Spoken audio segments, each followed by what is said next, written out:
Being a healthy adult is more than just going to the doctor. It's also about using our brain to advocate for our own health. McCall Klaus-Stevens is the birth lady, and she joins us to tell us how we should use our brain when we go to see the doctor. McCall, this is something that we don't always think about before we go to the doctor. We say, oh, we have a doctor's appointment, we're going to go, but we really should do some thinking before we actually go in.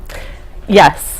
And you want to be very directed with the questions that you're asking, because there's such a short amount of time with our doctors usually that we need to be really quick to get the information we need. Now, you're talking today specifically about using our brain. What does this mean and what can we learn from it? Brain is a tool that you can use to reminds us of what questions we should be asking to get good information from our care providers. So when we go to the doctors, we don't always think as patients that we can actually have a voice. Right, right. Well, it's a relationship with your doctor, with your care provider. It's really about a relationship, and you're a part of that. So it is important to speak up and talk about what your needs are and what your concerns are, because that's how you are going to get the best care. Right, so using brain is actually going to help us get better health care. Yes. Now, what is informed consent and what is informed refusal? And these are important words that we should remember when we go to see the doctor. Yes, they're very important. We as patients have the right to make the final decisions about the care that we receive.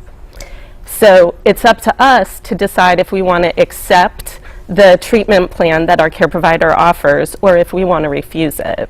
Now, on the doctor's side or the nurse's side, they must give you as much information as you need to be able to make an informed healthcare decision. And before they do a procedure, they must have your consent.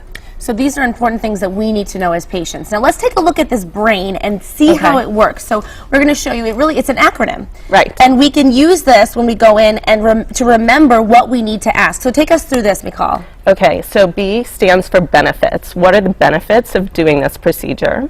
R stands for risks. What are the risks associated? A is alternatives. Are there any other options that might be available to do instead? Mm-hmm. Then there are two I words. One is indications. What are the things that you're seeing in my health that are making you feel like you need to do something? And the other I word is intuition. And this is a question we need to ask ourselves. What do we feel is going to be best for us? Mm-hmm. Finally is N, which means nothing. What happens if you do nothing? Or what happens if you wait?